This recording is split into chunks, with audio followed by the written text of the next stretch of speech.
Kim Jong-un. Joining me now, freshman Democratic Congressman Tom Malinowski of New Jersey, a member of the Foreign Affairs Committee. Congressman, good to see you. Thank you for being with us. Thank you. Let's just... gets lost in the normalization of the discussion of North Korea and Kim Jong-un, that the president is not simply trying to move the needle forward on our relations with North Korea, but he has benefited from, he has praised, he has given Kim Jong-un 2 international stages on which to become legitimized. Yes, he's fallen in love with Kim Jong-un. Look, I don't know if Kim killed his negotiators. I'm afraid the President of the United States has killed our negotiators. This is the problem here. Back in March, the administration imposed new sanctions on North Korea. The next day, Trump rescinded those sanctions, and the White House said it was because he liked Kim Jong-un. Then our negotiators try to get a permanent freeze on missile testing in North Korea. Trump goes to Japan, the country most threatened by North Korean missiles, and says that it's no big deal that they're testing these missiles. So imagine being an American diplomat today. You're negotiating with Russia, with Iran, with North Korea, with anybody. You may not get killed by firing squad. You will be killed by a tweet. But if you're a diplomat and folks don't take anything you say seriously because the president says something else, the president contradicted his own Secretary of Defense, Patrick Shanahan. Acting Secretary of Defense Shanahan said Wednesday that North Korea's recent missile tests are a violation of United Nations resolutions, an assessment that contradicts comments made by President Donald Trump. This is what Trump said. Let me be clear. These were short-range missiles.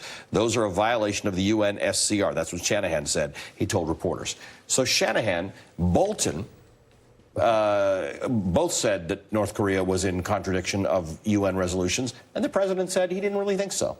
Right. So if you are a foreign leader, a foreign government, why listen to the Secretary of Defense or the Secretary of State or anybody who's negotiating on our behalf? You're going to want to get into a room with the President of the United States because you've noticed that you can flatter him into agreeing with you. Maybe by attacking Joe Biden, for example, or just simply by praising the president. And that's dangerous. That's what's important about this. It's not just that it's disgraceful that he's in love with Kim Jong-un. It's that it undermines our ability to conduct diplomacy in the national interest. What do we make? Again, there's so many things that we have to draw attention to, that some things that otherwise would have been headline news for days sort of fall by the wayside. The comment about Joe Biden, Kim Jong-un insulting Joe Biden's IQ, and Donald Trump sort of letting that go and said that saying he agrees with him.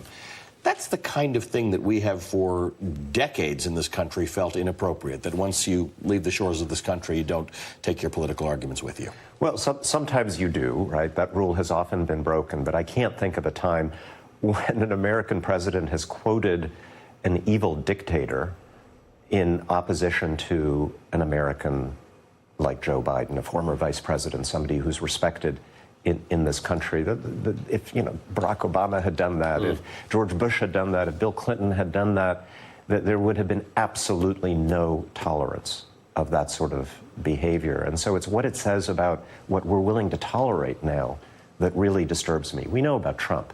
It's what he's doing to our body politic that I worry about. So your perspective on the reports of the USS John McCain, because Donald Trump didn't want to see it.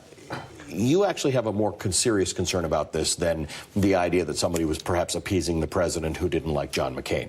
Your concern is the idea that it's actually the military. So this is not a conference where you hide somebody's chair or you hide somebody's name. This is the United States military, which is not supposed to be politicized.